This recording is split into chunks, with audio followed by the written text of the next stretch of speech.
आदाब, सलाम टीवी देख रहे हैं आप। मैं हूं आपके साथ सैबाली सैफी। गाजा में दर्द का पहाड़ टूट रहा है, जुल्म की इंतहा हो रही है। आसमान को वो नजारा भी देखने को मिल रहा है जिसे देखकर पत्थर भी लरस जाए। गाजा में भूखे प्यासे लोगों पर फिर गोलियां चलाई गई हैं।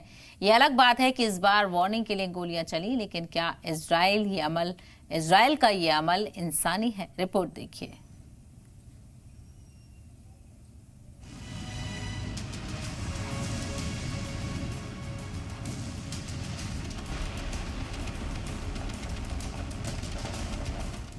गाजा से आए दिन खौफनाक तस्वीरें मौसूल होती हैं।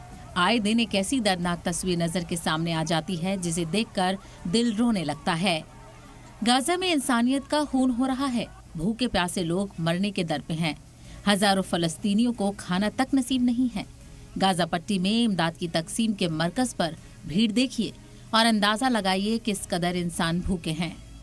लेकिन फिर इजराइल ने इंसानियत सोच हरकत की है। फिर कतार में लगे भूखे प्यासे लोगों पर गोलियां चलाई हैं। राफा में इमदाद तकसीम के मरकज के बाहर एक इलाके में वार्न करने के लिए गोलियां चलाई गईं। ये वो लम्हा था जब मर्दों, औरतों और बच्चों को इंतहाई जरूरी खुराक हासिल करने की कोशिश कर रहे थे। इसी दौरान इजरायली फोर्स ने अपनी ताकत का इस्तेमाल किया।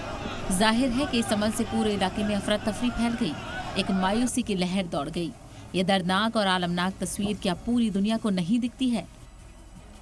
पूरी दुनिया जानती है कि गाजा में फूड सप्लाई की कमी है। यूएन के मुताबिक हजारों लोग भूखे मरने के करीब हैं।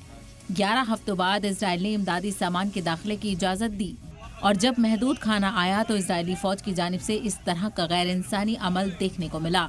इजराइल ने 2 मार्च को गाजा में दाखिले से किसी किस्म की इमदाद रोकने के बाद गुज़िश्ता हफ्ते अपनी मुकम्मल नाकाबंदी खत्म कर दी है। इजराइल पर बढ़ते हुए बैनुल अक़वामी दबाव के बावजूद इमदाद ग्रुप्स का कहना है कि अब तक इलाके में इमदाद के दाखिले की बहुत कम ही इजाजत दी गई है। UNRWA के मुताबिक 3000 से ज्यादा ट्रक खुराक और अद्वियात लेकर सरहद पर इंतजार कर रहे हैं। अभी तक गाजा में दाखिले की मंजूरी नहीं मिली है। ऐसे में कहा जा रहा है कि इजराइल ने दाखिले की इजाजत तो दी है, लेकिन ये समुद्र से कतरा देने के बराबर है। दूसरी तरफ इजराइल गाजा पर मुस्तकिल बमबारी कर रहा है, जिसकी वजह से कत्लेआम जारी है। हमले में अब तक 54,000 से ज्यादा लोगों की मौत हो चुकी है। मरने वालों में बच्चे और खवातीन ज्यादा हैं। ब्यूरो रिपोर्ट, सलाम टीवी।